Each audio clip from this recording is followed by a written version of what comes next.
ওয়াকার সাহেব সচল হয়েছে, ওনার পাঙ্খা গজাইছে ইন্ডিয়ার সচিব নিয়ম বহির্ভূতভাবে ক্যান্টনমেন্টে যাইয়া যখন দেখা করছে তারপর থেকে গত বুধবার সে খালেদা জিয়ার সাথে গেছে দেখা করতে।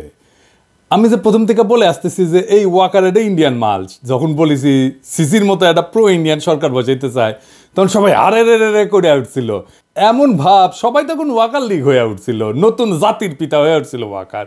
এখন বুঝেছেন তো উঠতে কি কই বান্ধা আছে, যারা তখন সিক্কর মারিছিলেন আপনারা জবাব দিবেন ইন্ডিয়ান ফরেন সেক্রেটারির সাথে কিসের ইটিস পিটিস, তার জবাব আছে নাই। ইন্ডিয়ান ফরেন সেক্রেটারি যে পানি পড়া দিছে তার ভিত্তিতে এখন বাংলাদেশের রাজনীতির ইস্যুগুলো শেপ নিবে, আমি কয়ে রাখলাম লিখে রাখেন। এরই একটা অ্যাসাইনমেন্ট হইতে পারে খালেদা জিয়ার সাথে দেখা করা, ওনারে কিছু বোঝানোর চেষ্টা করা। কি কি পানি পড়া দিছে ইন্ডিয়ান ফরেন সেক্রেটারি ওয়াকার রে, আসেন সেটা একটু বুঝে দেখি।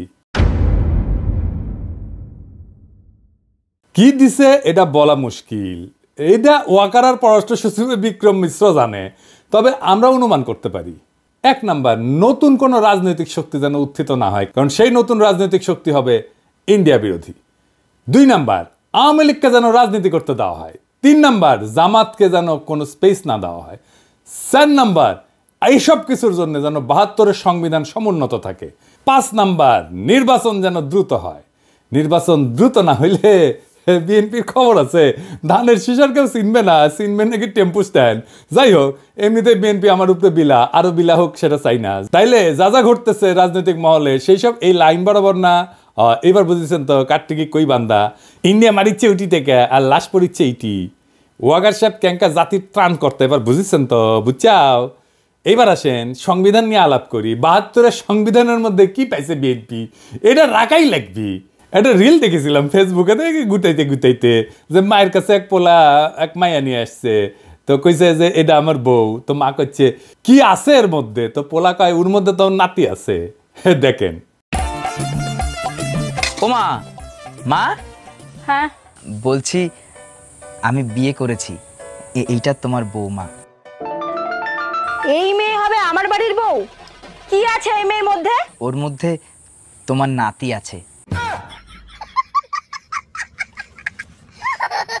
ইনকা ওই 72-এর সংবিধানের মধ্যে কি আছে দেখি, কোন ভালোবাসায় বিএনপি কি ঢুকাইছে এর মধ্যে, হাঙ্গারে দেখা দরকার, তাই না? আসেন দেখি। বিএনপি 72-এর সংবিধান থাকুক এটা তো চায়, তাই না? তো মির্জা আব্বাস কইছে যে ওনার নাকি কষ্ট লাগে এই সংবিধানকে যখন বাদ দেওয়া লাগে। শহীদের রক্তের দিয়ে লেখা যে সংবিধান, সেই সংবিধানকে যখন কবর দেওয়ার কথা বলা হয় তখন কিন্তু আমাদের কষ্ট লাগে। তো মানেটা কি আব্বাস ভাই? উনি আবার কইছে কি, আমি পড়ে দেখলাম অনেক মন দিয়া, ভুল কইছে নাকি? কইছে যে আমি 72 সালের সংবিধানের সমর্থক নই, আমি 71 সালের সংবিধানের মুক্তিযুদ্ধের রক্তের সমর্থক। মানে কি, বাংলাটাও তো ঠিক মতো কই ব্যাপারের নাই। মানেটা কি আব্বাস ভাই? 71 সালের সংবিধান কোনটা? আওলায় গেলে হবে, এখন ক্ষমতা নাই যেতে যেতে। আরো কইছে যে মুক্তিযুদ্ধ হয়েছিল বলে এই সংবিধান, ওই সংবিধানে যদি খারাপ কিছু থাকে নিশ্চয়ই সেটা বাতিলযোগ্য। ওই সংবিধানে যদি খারাপ কিছু থাকে নিশ্চয়ই সেটা বাতিলযোগ্য। তো আব্বাস ভাই কি খারাপ জিনিস আছে সংবিধানে? আপনি তো কইছেন যদি থাকে, তাহলে কি খারাপ জিনিস আছে সেটা বলেন, কি বাতিল করবেন সেটা বলেন। আমরা তো মনে করি 1 মণ সংবিধান, দুধের মধ্যে 1 ফোঁটা সোনা পড়েছে, পুরাটাই নষ্ট। তা আপনি বাদ দিবেন কি? পুরাটাই তো নষ্ট। একটা রাজনৈতিক দল হিসেবে আপনাদের তো বলতে হবে সংবিধানে খারাপ কি আছে। বলছেন কখনো? বলেন নাই। ওইটুকু কাজ তো করবেন না। ওই কাজ করার না আছে হ্যাডম, না আছে ইচ্ছা। সংবিধান সম্পর্কে আপনাদের ক্রিটিক্যাল পজিশন কি? নাই তো। তাই আপনারা এটা বদলাবেন না। অবশ্য ক্ষমতা গেলে বদলানোর মতো সংখ্যাগরিষ্ঠতা আপনাদের থাকবে না, লিখে রাখেন, কয়ে দিলাম আজকে। না না, আমাদের বদ্ধ আপনার আর কি, আপনারা প্রত্যেকদিন নিশ্চিত করিচ্ছেন যে আপনাদের ভোট কমে। আপনাদের ভোটের মুরগি আপনি লেজে কাটবেন না গলায় কাটবেন সেটা আপনাদের ব্যাপার, কিন্তু আপনাদের বলতে হবে আপনারা কি বদলাবেন সংবিধানের। না বললে নির্বাচনে যাইতে পারবেন না। নির্বাচনে যাইয়া দেখেন কোন কিসিমের সমালোচনা শুনেন আমাদের কাছ থেকে টের পাইবেন, তখন ভাইবেন না আপনাদের ভোট দেওয়ার জন্য বসে আছে সবাই। না, ওই দিন বাগে খাইছে। কেন আপনাদের ভোট ব্যাংক বাগে খাইতেছে সেটা আমি আলাপ করবনি, দেখাই দিমুনি কেন আপনার ভোট ব্যাংক বাগে খাইতেছে। খুব মনে করেন যে মার্কা দেখে চাপ্পা দিবে, ওই দিন গেছে। আজ আমার আলাপ শুধু সংবিধান নিয়ে। আবার রিজি ভাই কইছে যে সংবিধান বাতিল মানে নাকি মুক্তিযুদ্ধকে অস্বীকার করা। উনি কাইন্দে শেষ মুজিবের ছবি কেন নামানো হয়েছে দেখেন। শেখ মুজিবের ছবি নামানোটা উচিত হয়নি। খন্দকার মোস্তাক নামিয়েছিলেন, জিয়াউর রহমান তুলেছিলেন। ইতিহাস আপনার নির্ধারণ করবে, বিচার করবে। তো সেই বিচারের ভার থাকলো, জনগণ বিচার করবে। কিন্তু আমাদের জাতীয় জীবনের, জাতীয় ইতিহাসের আন্দোলনে যার যতটুকু অবদান সেটা স্বীকার করা হোক। আমরা আওয়ামী লীগের মতো সংকীর্ণ নই, আমরা ছোট মনের প্রচার দেব না। এই জন্যই বলছি শেখ মুজিবের ছবি নামানোটা উচিত হয়নি। তো বাঘের পিছে যেমন ফেউ থাকে না, তেমনি বাংলাদেশের সরকারি দলের পিছে একটা গৃহপালিত বিরোধী দল থাকে। এটা এরশাদ শুরু করেছিল। এরশাদের ছিল আসাম রব, হাসিনার ছিল জাতীয় পার্টি, আর ক্ষমতায় যাইতে না যাইতে গৃহপালিত বিরোধী দল ইলেক্ট করে ফেলছে ওই বিএনপি, নূর সাকি এদেরকে দিয়া। এদের নমিনেশন আগেই কনফার্ম করেছে। দেখেন, নিজের দলের নমিনেশনের খবর নাই, ওই জোট সঙ্গীর নমিনেশন কনফার্ম করেছে 6 নেতার।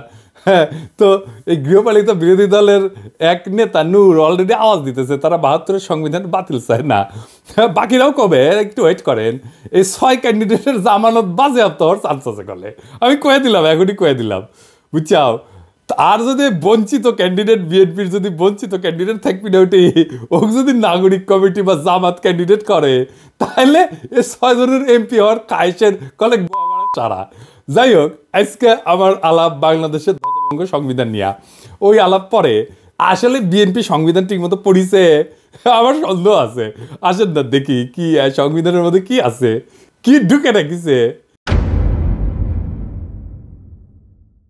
1956 সালে পাকিস্তানের সংবিধানের একটা আলোচনা হইতেছিল। সেইখানে যেই সমস্ত ধারার সমালোচনা করেছিল আওয়ামী লীগ, সেগুলো 72-এর সংবিধানে ঢুকে দিছে। কেন আওয়ামী লীগ তখন সমর্থন করেছিল? কেন? কারণ ওই শাসনতন্ত্রটা তৈরি করা হয়েছিল আইয়ুব খানকে সামনে রেখা।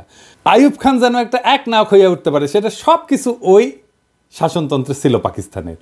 তো পরে যখন বাংলাদেশ হইলো, তখন যে থাকবে ক্ষমতায়, সে যেন এক নাক হইয়া উঠতে পারে, সেই জন্য যা যা কিছু ছিল আইয়ুব খান ঢুকাইছিল, সব কিছু ঢুকাইছে। পাকিস্তানের ওই শাসনতন্ত্রে যে ক্ষমতা দেওয়া হয়েছিল না আইয়ুব খানকে, বাংলাদেশের এই 72-এর সংবিধানে প্রধানমন্ত্রীকে সে একই রকম ক্ষমতা দেওয়া হয়েছে।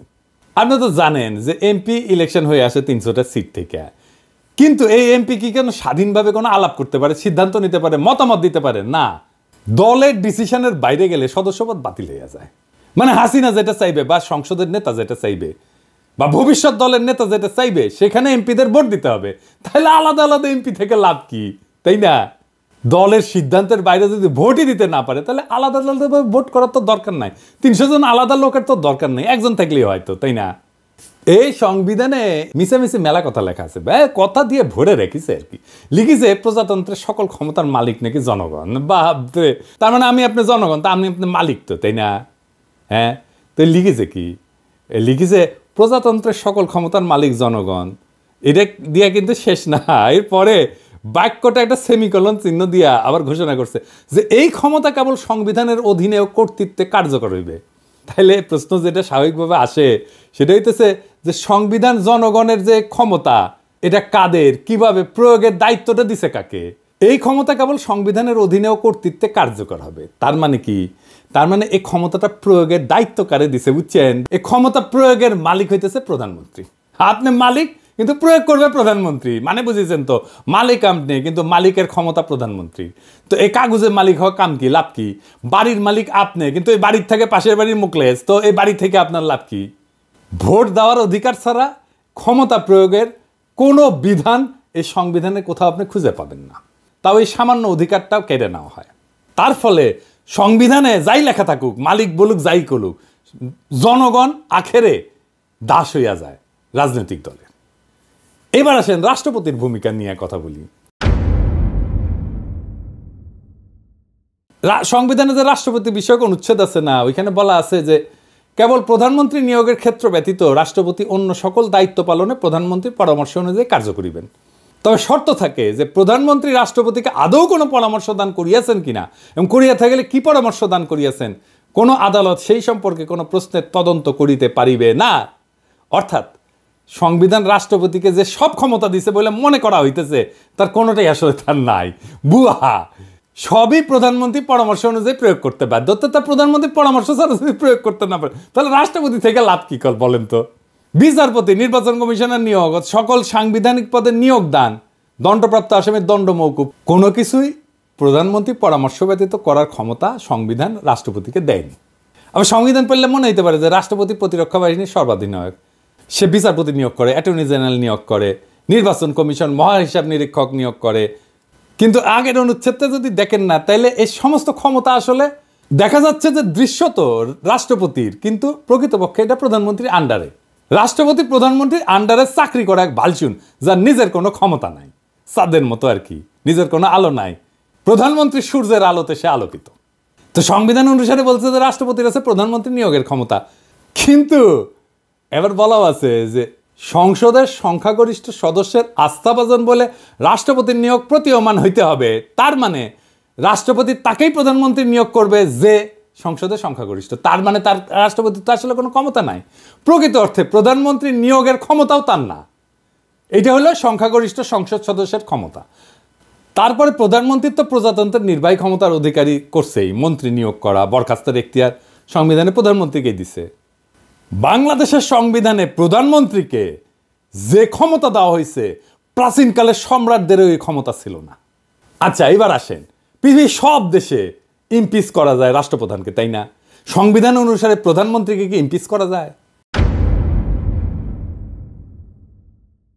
প্রধানমন্ত্রীর বিরুদ্ধে যদি কোনো অভিযোগ ওঠে তাহলে তদন্ত করবে কে?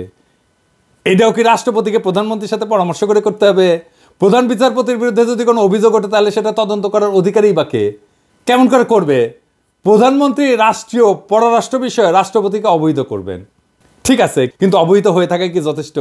যদি প্রধানমন্ত্রী কোনো রাষ্ট্রীয় কর্মকাণ্ড বা পররাষ্ট্র সম্পর্ক নির্ণয়, রাষ্ট্রীয় নিরাপত্তা, দেশের স্বাধীনতা, সার্বভৌমত্ব কিংবা বাংলাদেশের সংবিধানের সঙ্গে অসঙ্গতিপূর্ণ হয়, তাহলে তার বিচারটা করবে কে? এই বিচারের সুযোগ আমাদের সংবিধানে নাই। এইভাবেই সংবিধান প্রধানমন্ত্রীর স্বেচ্ছাচারিতার সুযোগ করে দেওয়া হয়েছে। এই সংবিধানের মধ্যে লুকায় আছে ফ্যাসিবাদের বীজ, এই সংবিধানের মধ্যে লুকায় আছে স্বৈরাচারের বীজ। ওই যে বলছি না, এর মধ্যে কি আছে? এইটাই আছে, ওইটাই বিএনপির পছন্দ। ও বিএনপি ওই আর একটা স্বৈরাচার হয়ে উঠতে চায়। এই যে আভ্যন্তরীণ রাজনীতি, অর্থনীতি, আইন শৃঙ্খলা পরিস্থিতিতে বিশৃঙ্খলা, অরাজকতা, এমনকি দেশদ্রোহিতা করছে যে হাসিনা, এর জন্য হাসিনাকে দায়ী, দোষী সাব্যস্ত করা, বিচার করার সাংবিধানিক সুযোগ সংবিধানে নাই। বুঝছাও? বিশ্বের সবচেয়ে ক্ষমতাধর ব্যক্তিকে, মার্কিন প্রেসিডেন্ট তো, তাই না, তারই ইমপিচ করা যায়।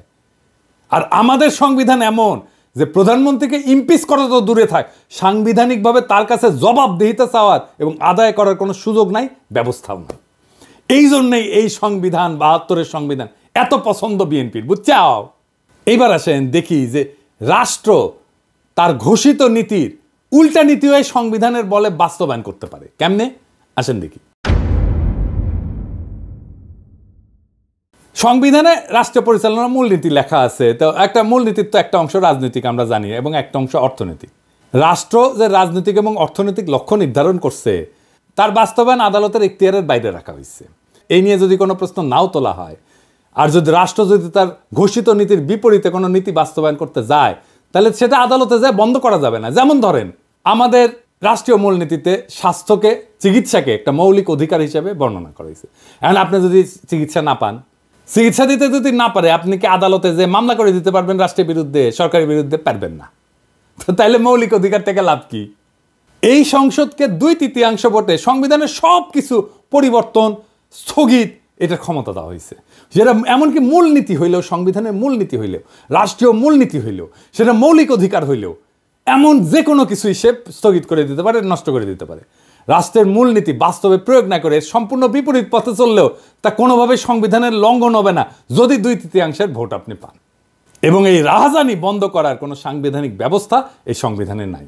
2/3 ভোট নিয়ে বাংলাদেশের নাম যদি গান্ডুল্যান্ড করে দেওয়া হয়, তাও সই, সেটাও সংবিধান সম্মত। আর এই সংবিধানে হাত দিতে হলে বিএনপি ব্যথা পায়। তো সংবিধান যদি জনগণের অভিপ্রায় প্রকাশ হয়, তার স্বাধীনতা রক্ষার সনদ হয়, তাহলে জনগণের ঊর্ধ্বে তো কারো অবস্থান হইতে পারে না। কিন্তু এমপিরা জনগণের ঊর্ধ্বে হয়ে যায় যদি তার 2/3 সংখ্যাগরিষ্ঠতা থাকে। সুতরাং জনগণ তার জাতীয় বা রাষ্ট্রীয় অভিপ্রায় হিসেবে যা ঠিক করবে, সেটা সংশোধনের এখতিয়ার কোনোভাবেই এই এমপিদের কাছে থাকতে পারে না। কিন্তু এই সংবিধানে আছে। জনগণের অনুমোদন ছাড়া সংবিধান সংশোধন হইতে পারে না, কিন্তু এই সংবিধানে করা যায়। আমেরিকার কথা ধরেন, সংবিধান সংশোধনের এখতিয়ার তো সিনেটের হাতে থাকে না। কেন থাকে না? কারণ সিনেট সদস্যরা নিজেরাই এই সংবিধানের মাধ্যমে ক্ষমতা নেয়। সুতরাং তারা নিজেরা যদি সংবিধান সংশোধন করতে যায় তাহলে নিজেদের ক্ষমতা এবং কর্তৃত্বের যে উৎস তাকেই অস্বীকার করা হয়, এমনকি নিজেদেরকেও অস্বীকার করা হয়। সুতরাং সাধারণ সিনেটের কাছে সংবিধান সংশোধনের এখতিয়ার থাকতে পারে না। সংবিধান সংশোধন করতে হলে আবশ্যিকভাবে নতুন করে জনগণের অনুমোদন নিতে হবে, গণভোট নিতে হবে। এই কারণেই সংবিধানের চতুর্থ সংশোধনের মাধ্যমে সংবিধানের চরিত্রের আমূল পরিবর্তন ঘটায় একদলীয় শাসন ব্যবস্থা বাকশাল কায়েম করছিল আওয়ামী লীগ, করতে পারছিল। জনগণের মতামতের তোয়াক্কা না করেই সেদিন সংবিধানের অপরিহার্য মৌলিক শর্ত এবং নৈতিকতার বৈশিষ্ট্য ধুলায় মিশায় দিছিল এই ৭২-এর সংবিধান, যেই ৭২-এর সংবিধান বিএনপির এত প্রিয়। এবার আসেন, আপনারা আবার টাকা নিয়ে কি রাহাজানি করে এমপিরা এই সংসদে, সেটা দেখি। রাষ্ট্র কিভাবে কার কাছ থেকে কত টাকা আদায় করবে, কার জন্য কত টাকা খরচা করবে সেটা নির্ধারণের জন্য যে বিল আনা হয় তাকে অর্থ বিল বলা হয়। এই অর্থ বিল সম্পর্কে আদালতে প্রশ্ন উত্থাপন করা যাবে না। রাষ্ট্রের অর্থ যে কোনোভাবে খরচা করলে, আত্মসাৎ করলে, লুণ্ঠন করলেও জনগণের পক্ষ থেকে কোনো প্রশ্ন তোলার এতটুকু অবকাশ সেখানে নাই। আপনার বালিশ যদি ১ লাখ টাকায় কেনা হয় আর সেটা যদি অর্থ বিলে অন্তর্ভুক্ত থাকে, এটা নিয়ে দুদক কিছু করতে পারবে না। এবার বুঝেছেন তো কেন একটাও দুর্নীতির মামলা করা যায় না হাসিনার দলের লোকেদের বিরুদ্ধে, হাসিনার বিরুদ্ধে? এই জন্যেই এই সংবিধান বল রাইখা হাসিনার দুর্নীতির বিচার করতেই পারবেন না। এই জন্যই চাইছিলাম এই সংবিধান ছুঁড়ে ফেলে দিতে, যেই সংবিধান বিএনপির এত প্রিয়। এই সংবিধানের একাদশ ভাগে একবারে শেষ দিকে একটা অনুচ্ছেদে বলা আছে, এই সংবিধানের বিধানাবলী সাপেক্ষে সকল প্রচলিত আইনের কার্যকারিতা অব্যাহত থাকিবে, তবে অনুরূপ আইন এই সংবিধানের অধীনে প্রণীত আইনের দ্বারা সংশোধিত বা রহিত হইতে পারিবে। এর মানে হইতেছে পাকিস্তান আমলে যে সমস্ত আইন বিধি বিধান জারি ছিল তা ছিল ব্রিটিশদের পরিত্যক্ত, তাই দুইবার স্বাধীনতার পরেও দাড়ি কমা সমেত বাংলাদেশে জারি করা হইল সেই সমস্ত আইন। সংবিধানে যেখানে মৌলিক অধিকারসমূহের বিবরণ দেওয়া হয়েছে সেই অধিকারসমূহে আইন অনুযায়ী বা আইনের বিধান সাপেক্ষে বা জনস্বার্থে প্রচলিত আইনের বিধিনিষেধ সাপেক্ষে ইত্যাদি শব্দ ব্যবহার করে পঙ্গু করে দেওয়া হয়েছে। একটা উদাহরণ দিই, ভাষার মারপ্যাচ দিয়া কেমনি আমাদের অধিকারের আছে। সংবিধানে বলা হয়েছে আইন অনুযায়ী ব্যতীত জীবন ও ব্যক্তি স্বাধীনতা হইতে কোনো ব্যক্তিকে বঞ্চিত করা যাইবে না। তার অর্থ দাঁড়ায় আইনের মাধ্যমে ছাড়া কোনো ব্যক্তিকে জীবন ও ব্যক্তি স্বাধীনতা হইতে বঞ্চিত করা যাবে না, অর্থাৎ আইন নির্ধারিত পদ্ধতিতে করা যাবে, তাই না?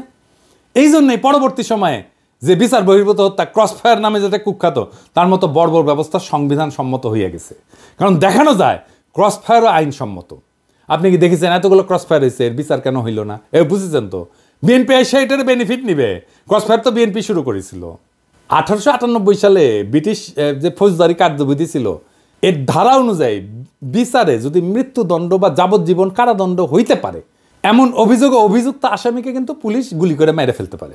এমন একটা ঘটনা ঘটলে একটা প্রশাসনিক তদন্তে গুলি ছোড়ার ঘটনাটাকে আত্মরক্ষামূলক বলে মনে করলেই হত্যাকাণ্ডটা আইনসম্মত হয়ে যায়। এইভাবে সমস্ত ক্রসফায়ার আইনসম্মত হয়ে গেছে। এই জন্য পুলিশ বা র্যাবের গুলিতে নিহত প্রত্যেককে সন্ত্রাসী খুনের মামলার আসামি হইতে হয়, বুঝছেন? এটা শাস্তি তো মৃত্যুদণ্ড। সেই জন্য এরা যদি মাইরা ফেলে তাইলে এইটা আইনসম্মত। এইবার আসেন বিএনপি নিজে কিভাবে নিজের সেটা দেখি।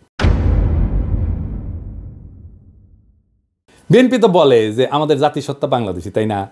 বিএনপি আর আওয়ামী লীগের মধ্যে তো তফাৎ হচ্ছে, আওয়ামী লীগ মনে করে আমাদের জাতিসত্তা বাঙালি আর বিএনপি মনে করে আমরা বাংলাদেশি। তো এই সংবিধানে কি লেখা আছে? লেখা আছে বাংলাদেশের নাগরিকগণ বাঙালি বলিয়া পরিচিত হইবেন। তো এই বাক্য দিয়া সংবিধানে বাঙালি ছাড়া অন্যান্য জাতির অস্তিত্বকে অস্বীকার করা হইল। তো এতগুলো জাতিসত্তা আছে, আমাদের ক্ষুদ্র নৃগোষ্ঠী আছে, কেউ তাহলে বাংলাদেশের নাগরিক না? রাষ্ট্র পরিচালনার অন্যতম মূলনীতি অংশে বলা আছে যে ভাষাগত এবং সংস্কৃতিগত একক সত্তা বিশিষ্ট যে বাঙালি জাতি ঐক্যবদ্ধ এবং সংকল্পবদ্ধ সংগ্রাম করিয়া জাতীয় মুক্তিযুদ্ধের মাধ্যমে বাংলাদেশের স্বাধীনতা ও সার্বভৌমত্ব অর্জন করিয়াছেন, সেই বাঙালি জাতির ঐক্য এবং সংহতি হইবে বাঙালি জাতীয়তাবাদের ভিত্তি। এইটা বিএনপি রাখতে চায়, বুঝছাও? ওই পরেই নি আসলে সংবিধান। এর মধ্যে বাংলাদেশের সংখ্যালঘু জাতি সরকার প্রশ্নটাই অনুপস্থিত। শুধু অনুপস্থিত না, বরং বাঙালি অহমিকা এবং উগ্রতাকে সাংবিধানিকভাবে প্রতিষ্ঠিত করা হয়েছে এবং তাদের অস্তিত্বকে অস্বীকার করা হয়েছে এবং নাগরিক অধিকারটুকু হরণ করে নেওয়ার ব্যবস্থা করা হয়েছে। যারা ভাষায় বাঙালি না, এমনকি সংস্কৃতিগতভাবে বাঙালি না, সংবিধান অনুযায়ী তারা বাংলাদেশের নাগরিকই থাকে না। তাহলে বিএনপির বাংলাদেশি জাতীয়তাবাদ কই? এবার আসেন আর একটা বিষয়, ভারতকে হাসিনা যা দিছে সেটি কি আর কেন আমরা সেটা জানতে পারি না? হাসিনা গর্বভরে বলেছিল না যে ভারতকে যা দিছি তা তারা সারা জীবন মনে রাখবে। তো ইন্ডিয়ার সাথে কি কি চুক্তি হয়েছে জানেন না। এমনকি অন্তর্বর্তীকালীন সরকারও তা জানায় নাই। কেন জানায় নাই? কারণ রাষ্ট্রীয় কোনো চুক্তি হোক তা জাতীয় আন্তর্জাতিক তা সম্পাদনের পূর্বে বা পরে জনগণের কোনো মতামত গ্রহণের জন্য কোনোভাবেই জনগণের কাছে বা তার প্রতিনিধির কাছে উপস্থাপনের কোনো ব্যবস্থা রাখেনি। মানে এটা সংসদে আলাপ না করেও চুক্তি করতে পারে। তার মানে এই ৭২-এর সংবিধান অনুযায়ী অন্য যে কোনো রাষ্ট্রের সাথে যে কোনো চুক্তি, ট্রানজিট হোক, করিডোর হোক, যা কিছু হোক, বন্দর দিয়ে দেওয়া হোক, চুক্তির আগে বা পরে দেশবাসীর সঙ্গে আলোচনার সাংবিধানিক কোনো বাধ্যবাধকতা নেই। সমস্ত আন্তর্জাতিক চুক্তি সম্পাদিত হয় জনগণকে অন্ধকারে রেখে। এমনকি সংসদেও সেই চুক্তি নিয়ে আলোচনার কোনো বাধ্যবাধকতা সরকারের নাই।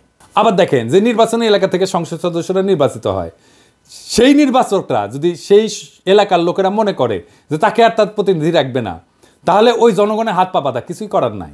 মানে টার্ম শেষ হওয়ার আগে পর্যন্ত কিছু করতে পারে না। অর্থাৎ প্রতিনিধি প্রত্যাহার করার কোনো সুযোগ সংবিধানে নাই।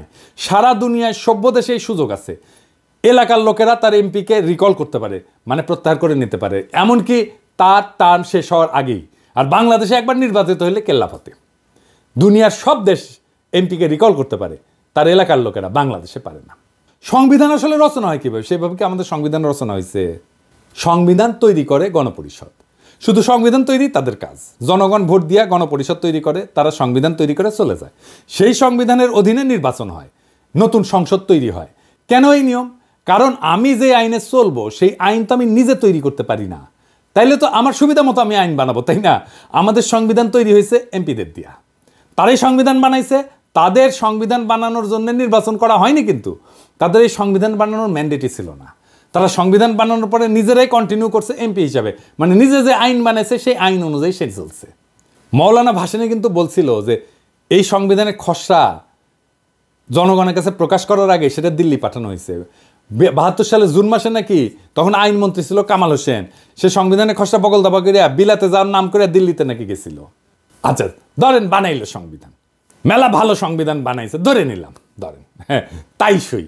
তো ৭৩ সালের ২২শে সেপ্টেম্বর তারিখে ৯ মাস গেছে মাত্র।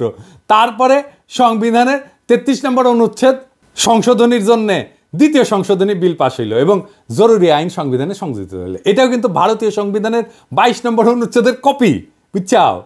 ভারতীয় সংবিধানে আটকাদেশ মেয়াদ ৩ থেকে ৬ মাস, এনে বাংলাদেশের সংবিধানে আটকাদেশের মেয়াদ কিন্তু অনির্দিষ্টকাল পর্যন্ত, বুঝছাও?